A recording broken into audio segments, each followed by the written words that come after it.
Director किसको लेना चाहते हैं अपनी फिल्म का? यार डायरेक्टर आप और मेरे से अच्छा कोई नहीं हो सकता, आपको पता है।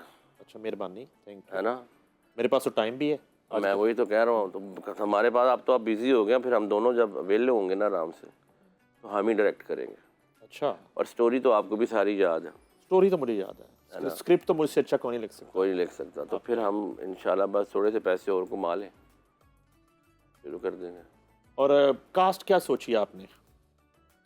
यार कास्ट में आपको तो जरूर लूंगा उसके अंदर। अच्छा है, देख लो तुसी। हाँ रियली? कास्ट का जिक्र न कर, बहुत बुरा हो जाना है। नहीं, मैं पता क्यों कह रहा हूँ, देखें आपकी इस वक्त जिसको जो ना है, लिया ना उसका रिप्लाई देखेंगे आता है इस शो के बाद। सर मैं कहता हूँ कि एक नाम ना पूछ किसी का। अच्छा, हाँ साहिर अली बग्गा की जिंदगी पे बनने वाली ऑटोबायोग्राफी जो है उसका स्क्रिप्ट मैं लिख रहा हूँ, बिल्कुल। और डायरेक्टर भी ऑलमोस्ट फाइनल है। कास्टिंग जो है अब शुरू होगी, और इसमें यकीनन ज्यादा जो रोल हैं वो जनाना होंगे, और मेल रोल भी होंगे कुछ। मैं अकेला काफी नहीं लगता तुझे? आप अकेला काफी, आप अकेले काफी हैं। तो रियल है भी ऐसे ही ना। जी, तो मैं रियल की बात कर रहा हूँ, फेक स्टोरी तो हमने बनानी नहीं है, ये तो कह फेक रहा स्टोरी तो बनानी नहीं है। चलें, इसके ऑडिशन हम ईद के बाद स्टार्ट कर रहे हैं नाजरीन, और बिल्कुल साहिर अली बग्गा की ऑटोबायोग्राफी में काम करने के शौकीन हजरात वो RNN TV से रब्ता करें, ताकि जब भी शूटिंग शेड्यूल तय पाए तो हम आपको सेट पे इनवाइट कर सकें। अच्छा सर, ये बताएं कि बॉलीवुड जो है जी वो हमेशा ड्रीम रहा, कोई माने ना माने। ऐसा ही है। बॉर्डर पार से वहाँ का कोई बड़ा ही फीका आर्टिस्ट भी आया ना, तो हमारी बड़े बड़े नाम इंडस्ट्री के वो उनका मुंह उधर होता था। बिल्कुल ऐसा ही है। तो आप बॉलीवुड के हवाले से क्या सूरत हाल रही? कभी ऑफर्स हुई आपसे चीज़ें बनवाने के हवाले से, गंवाने के हवाले से, और साथ काम करने के हवाले से? अगर ऑफर्स आई तो वो कौन सी प्रोडक्शन थी, कौन लोग थे, किन्होंने रब्ता किया? सर मैंने काम किया है। पहली दफ़ा तो मैं जब गया था, मैंने उस्ताद ग़ुलाम अली ख़ान साहब की एल्बम थी जनरेशन नाम की, जो कि उनके साहबजादे जो आमिर ग़ुलाम अली भाई हैं उन्होंने की थी। मेरा उनके साथ बहुत प्यार है, बचपन से मेरे दोस्त हैं। हम दोनों ने मिल के बहुत काम किया है, बहुत कुछ सीखा उनसे भी। तो उन्होंने एक एल्बम प्रोड्यूस की थी जिसमें उन्होंने ख़ुद भी गाया था, फिर ग़ुलाम अली साहब ने भी गाया था। आशा भोसले जी थी उसके अंदर उनके साथ डुएट में, जनरेशन एल्बम पे। वो मैंने एल्बम किया था। उस ज़माने में मेरे से मेरी मुलाकात हुई थी इंडिया में, आमिर साहब ने करवाई थी। आनंद राज आनंद म्यूज़िक डायरेक्टर हैं, जो वो उस ज़माने में उन दिनों में कांटे फिल्म का म्यूज़िक कर रहे थे। तो उनके साथ मुलाकात हुई, तो वहाँ पे बहुत सारी चीज़ें डिस्कस हुई। उन्होंने कुछ मेरी चीज़ें भी मेरे से ले लीं और मुझे उसके पैसे भी दिए, और वो गाने आए भी। उनमें कई गानों में मेरा नाम ही नहीं आया, क्योंकि वो इंडियन म्यूज़िक डायरेक्टर ज़्यादातर ऐसे ही करते हैं, हम टैलेंट से वो म्यूज़िक की शॉपिंग करते हैं ना। लोग आपसे पूछेंगे कि कुछ आपको याद है तो कुछ सुनाएं अपने बचपन का या अपने बुजुर्गों का। विंडो शॉपिंग जो होती है तो वो कर लेते हैं, तो वो आपको बाद में बताते हैं कि जी वो मैंने आपकी चीज़ ले ली। वो अभी भी मैंने एक कंपोज़र के साथ काम किया, मेरा दोस्त बन गया अब तो मैं, लेकिन उसका नाम लेना चाहता, बुरी बात है। वो मेरे से ऐसे बात कर रहा है और उसने रिकॉर्डर लगाया हुआ था, तो मैं खुल के बताया जा रहा हूँ कि यार हमारी ये कंपोजिशन थी, हमारी ये कंपोजिशन थी, मैंने ये बनाया था। वो सब रिकॉर्ड कर रहा है। और तीसरे दिन मुझे कॉल करके कहते हैं कि यार वो तुम्हारी कंपोजिशन थी, मैं यूज़ कर रहा हूँ, तो मुझे बताओ कितने पैसे लोगे। मैंने कहा है ऐसे, इसको याद कैसे रहेगी वो? तो फिर उसने मुझे कहा कि मैं रिकॉर्ड कर रहा था सारा कुछ, मैंने तुम्हें बताया नहीं। बहुत पहले मुंबई भी आपने जाके पाकिस्तानी फिल्म का म्यूजिक शायद बनाया था, वहाँ जाके जी वहाँ पे हमने किया था। मैं एक दिन लौट के आऊँगा आई हाँ थिंक। जी, वो लौट के नहीं आया एक दिन कभी। वो हुमायूं सईद का डेब्यू मूवी थी। जी बिल्कुल। मैंने असल में जो मुझे उसमें मैं आईफा में, हमें आईफा अवार्ड भी मुझे मिला था, आपको याद होगा। 2012 में मैंने किया था कॉकटेल फिल्म का म्यूज़िक। हाँ, कॉकटेल का किया था। हाँ जी, सैफ अली की जो मूवी Yes, थी yes. उसका किया था। लेकिन जब वो गाने हिट हुए, नॉमिनेशन में आ गए, तो इंडियन इंडस्ट्री ने एक बैन निकाल दिया मेरे लिए स्पेशल, कि आप जब वहाँ पे काम करते हैं ना बॉलीवुड में, आपके पास एक आइडेंटिटी होना चाहिए, उसका कार्ड नंबर होता है कि आप ये करते हैं। तो वो जिसके पास नहीं होता उसको वो दोबारा काम नहीं करने देते। तो सिंगर्स के लिए थोड़ी आसानी होती है, क्योंकि वो गाने लगा देते हैं, उनको चले जाते हैं। वो कोई वहाँ के लोग जो ये जो इसका जो अदारा है जो इस चीज़ को देखता है, वही रिश्वत दे दें, उनको पैसे दे दें, तो वो चलता रहता है, उसको कोई रोकता नहीं है। तो मेरा क्योंकि इतना स्ट्रॉन्ग रिलेशन था नहीं इंडिया में, क्योंकि मैं बैकबोन पे काम कर रहा था एज ए कंपोज़र, सामने आया नहीं था, आवाज़ नहीं आई थी मेरी।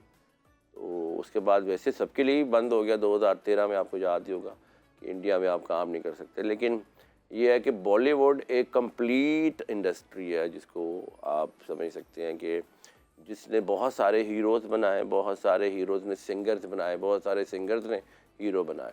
हमारे यहाँ पे पिछले 50 साल से ऑलमोस्ट हीरो ने गाना ही नहीं गाया ना। पहले सुल्तान शाही साहब ने गन पकड़ी हुई थी, कुल्हाड़ी पकड़ी हुई थी, उसके बाद शान भाई ने पकड़ ली वही गन, वही कुल्हाड़ी, वही धोती, वही मूछें, तो वो सिर्फ देखता रहा हीरोइन को, गाना कहाँ गाना था, रोमांस तो हुआ ही नहीं। तो वो फिर लड़की की आवाज़ें आती रही हैं, लड़के को चांस ही नहीं मिला गाने का, ना है जहाँ पे सिंगर जो थे भी वो भी बेचारे छोड़ के इंडस्ट्री अच्छा सर, बॉलीवुड माजी और हाल जी।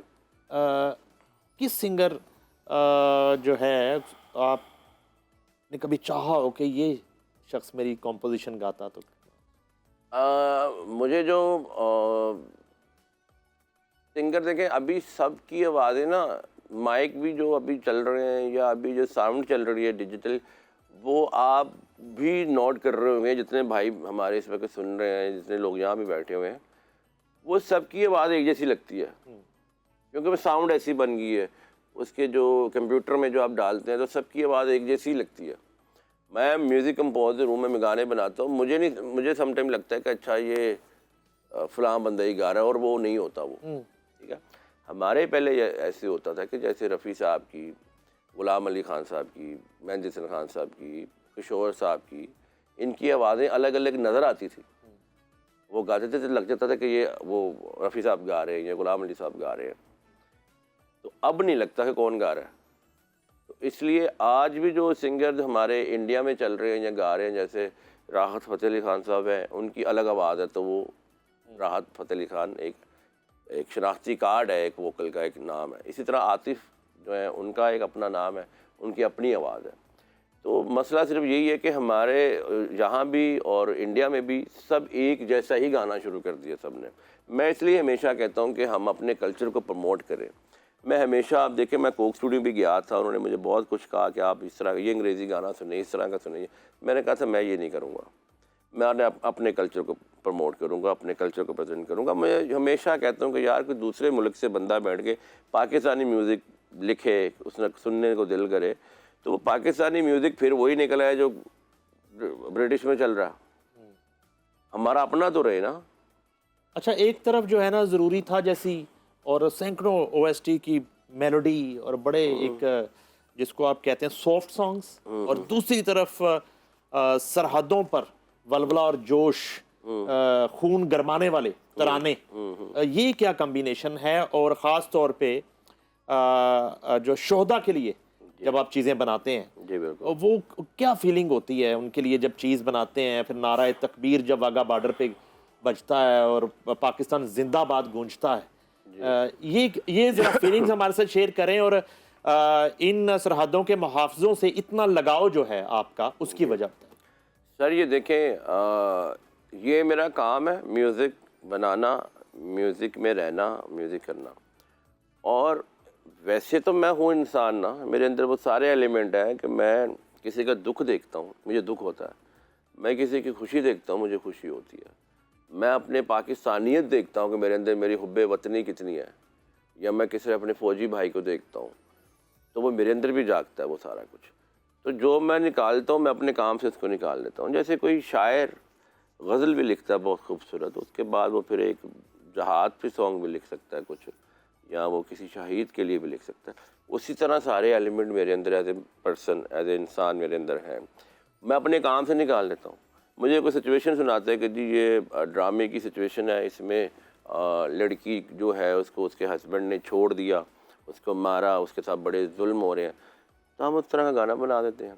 भी एक सिचुएशन आती है कि जी एक लड़का बहुत अमीर है, उसको गरीब लड़की से प्यार हो गया, गरीब लड़की ने उसके मुंह पे थप्पड़ मार दिया, तो वो बंदा उसको कहता है मुझे प्यार है, मैं इसको गोली भी मार सकता हूँ, लेकिन मैं क्या करूँ, मुझे दीवानगी होगी, मैं बना देता हूँ उसे दीवानगी ओ बेवफा तेरी दीवान। मैं माँ, ये एक मेरा जो सीखा हुआ है, जो मेरा काम है, उसमें मैं बना देता हूँ उसको। इसी तरह बाकी चीज़ें भी मैं बहुत फील करता हूँ उस चीज़ को। मुझे जब भी कभी मैं बहुत दिल से मेरे से कोई अंदर से निकले चीज़, तो वो मैं हम्द नात पढ़ता हूँ, मुझे बड़ा सुकून मिलता है उसके साथ। और उसके साथ मैं किसी शोहदा के लिए, किसी शहीद के लिए कुछ चीज़ बना दूँ, वो मेरे बड़े दिल से, मेरे दिल के बहुत करीब होती है वो। मेरा क्योंकि असल होता है वो, उसमें मेरा नकली नहीं है कि जब मैं किसी लड़की के लिए गाना बना रहा हूँ वो तो मैं उसको फील करके बना दिया, ये असल है।